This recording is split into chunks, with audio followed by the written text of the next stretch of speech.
Here we are, another year has gone by and it's time to bring you my list of the cool games I've played together with my top 15 favorite movies of 2024, which will be out after this video, so stay tuned for that. Without further ado, let's dive straight into the first game. Of course, I have to begin with Final Fantasy VII Rebirth. This was a title I had been waiting for years and it surpassed all my expectations as the second installment on this remake trilogy. The character writing is superb, showcasing friendships that develop over time and delving deeply into each character's backstory. From the music to the world building and the intricate conflicts in the story with the political themes involved, every detail feels crafted with care. Rebirth remains faithful to the original while enriching its narrative and gameplay. Speaking of which, the gameplay, content quality and sheer length of optional activities are stellar. Rebirth raises the bar set by its predecessor and other games with similar structures. In my opinion, it definitely sets a new standard for future Final Fantasy titles. Next in this list we have Elden Ring Shadow of the Erdtree. I loved this DLC. As someone that didn't 100% of its core game, it pleased me a lot, but certain elements like the recycled content from the main game also didn't resonate with me. The map is structurally impressive and there are no complaints there. The thrill of exploring its breathtaking landscapes and finally reaching those distant locations is immensely satisfying. However, the lack of creativity in what you do upon arriving stands out as a step back. As for bosses, they are flawless. Each encounter is majestic, with godlike music, stunning visuals and designs that once again tie seamlessly into their environments, and the bleak dystopian world is amplified by these bosses' stories too. My favorite boss was Mesmer. The fight was grueling, but the victory was exhilarating, a testament to the game's ability to challenge and reward players. Next we have Heaven Dust 1 and 2. Lately I've been diving into games inspired by Resident Evil, including Tormented Souls, Signalis and classics like Silent Hill, Alone in the Dark and Obscure. Starting this marathon with Heaven Dust 1 and 2 was a delight. These top-down games drew me in with their clever structure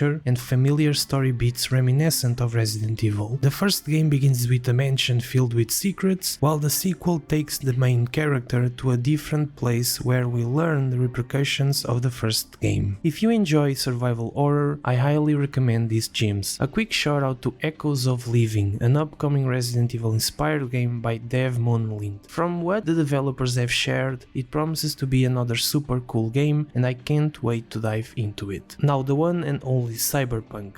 In its current state, Cyberpunk is absolutely worth playing. The developers have poured immense care into refining this game, transforming it into a must-play for fans of the cyberpunk genre. Everything is filled with character, from its side quests to the character progression to the story itself and the visuals. And yes, it's packed with nods to Blade Runner. And finally, the last game that I played this year was Days Gone. Days Gone is a hidden gem that deserves more recognition. While its opening hours take their time to draw you in, the core gameplay and story makes it well worth the wait. At its heart, it's a tale of survival in a post-apocalyptic world, exploring themes of isolation, hopelessness, and the pursuit of purpose. Despite some characters feeling one-dimensional, the story's emotional moments are impactful, whether it's Boozer finding a dying dog or Deacon climbing a mountain with great music in the background. The game delivers memorable scenes that stuck with me for a while. This is the list of games I played this year. Let me know what games you played and liked the most.